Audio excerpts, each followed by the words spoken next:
எப்படி இருந்தேனா இப்படி ஆயிட்டேன். இன்னைக்கு டே 5. இன்னைக்கு காலையிலேயே கொஞ்சம் சுறுசுறுப்பா எந்திரிச்சிட்டேன். ஆனா ஒரு ஷாக் என்னன்னா, நம்மாள் எப்படி அமைதியா தூங்கிட்டு இருக்கான். ஒரு செகண்ட்ல எப்படி எந்திரிச்சான்னு தெரியல. அவன் பாட்டுக்கு துண்ட தூக்கிட்டு வாஷ்ரூம்ட்ட நிக்கிறான். தூக்கத்துல எந்திரிச்சானா, இல்ல அப்படிதான் எந்திரிப்பானான்னு தெரியல. சரி இன்னைக்கு காலையிலேயே வந்து கொஞ்சம் ஆக்டிவேட் ஆகறதுக்கு ஒரு எலக்ட்ரோலைட்ஸ் குடித்தேன். இது என்னன்னு உங்களுக்கு நான் வெயிட் லாஸ் பண்ணதுக்கப்புறம் நான் உங்களுக்கு ரிவீல் பண்ணுறேன். சரியா? காலையில் அதை குடிச்சிட்டு ஜிம்முக்கு கிளம்பி ஜிம்முக்கு போயிட்டு இருந்தேன். அங்கே நம்ம நாய் நண்பர்கள் எதுக்கோ சண்டை கட்டிட்டு இருந்தானுவோ. என்னடா பெரிய சண்டைன்னு நம்ம உள்ள போய் பார்த்தா பெரிய புரதத்துக்கு சண்டை. இவ்வளோ பெரிய எலும்பை நான் பார்த்ததே கிடையாது. எனக்கு தெரிஞ்சு இது மாட்டுக்கறின்னு நினைக்கிறேன். இன்னைக்கு ஒரு ஹெவியான ஒரு கார்டியோ நல்ல சொட்ட சொட்ட நிலைய வைத்தாயின்னு நனைஞ்சாச்சு. அதுக்கப்புறம் இன்னைக்கு ஒரு ஃபுல் பாடி ஒர்க் அவுட்டு. எல்லா மசிலையும் ஜஸ்ட்டு ஒரு 20 ரெப்ஸ் மட்டும் போட்டு ஸ்லோவான வெயிட்டில் தான் பண்ணேன். நல்ல ஒரு ஃபீல் கிடச்சிது.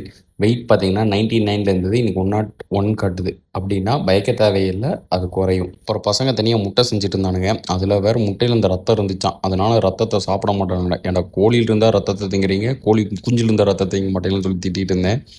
அப்புறம் அவனுக்கு கிளம்புனதுக்கப்புறம் நான் போய் குளிச்சுட்டு வந்து சூரிய நமஸ்காரத்தை முடிச்சுட்டு காலையில் நம்ம பிரேக்ஃபாஸ்ட் முடிச்சிட்டேன். இன்றைக்கி கொஞ்சம் கேரட்டு, பீன்ஸு அதேமாதிரி அப்புறம் வந்து ஒரு என்னது வெஜ் ஆம்லேட்டு, அதுக்கப்புறம் கொஞ்சம் சிக்கனை வச்சு முடிச்சாச்சு. ஒருத்தர் மருதமல்லின்னு விற்றுட்டு போனார். ஆனால் அது மருதமல்லி கிடையாது, அவர் ஊர் மல்லி. இன்னைக்கு கேப் டிரைவர் வரும்போதே என்னமோ கத்திக்கிட்டே வந்தார். என்னடா ஆச்சுன்னு பார்த்தா வர வழியில் எவனோ காரை ஹிட் பண்ணிட்டான். அதனால் கார் டிரைவர் காலையில் அப்செட்டு. டெய்லி இந்த கடையில் தான் போய் தயிர் வாங்கிட்டு போவேன் ஆஃபீஸ்க்கு. போனால் அவ்வளோ ஸ்மெல் அடிக்கும், அந்த பேக்கிங் ஸ்மெல்லு. அட கடவுளே, இங்கே வந்தால் வாங்குற மாதிரி ஆகிப்போச்சு. இன்றைக்கி ராமநவமியில், அதனால் எல்லா ஆட்டோவிலையும் வந்து ராமரோட கொடி தான் பறக்குது. தலைவன் பிச்சு செதறடிக்கிறாரு. புதுசாக நம்ம ஆஃபீஸ்க்கு ஒரு பையன் வந்திருக்கான். இவனுக்கு என்ன பேர் வைக்கலான்னு கமெண்ட் செக்ஷனில் போடுங்க.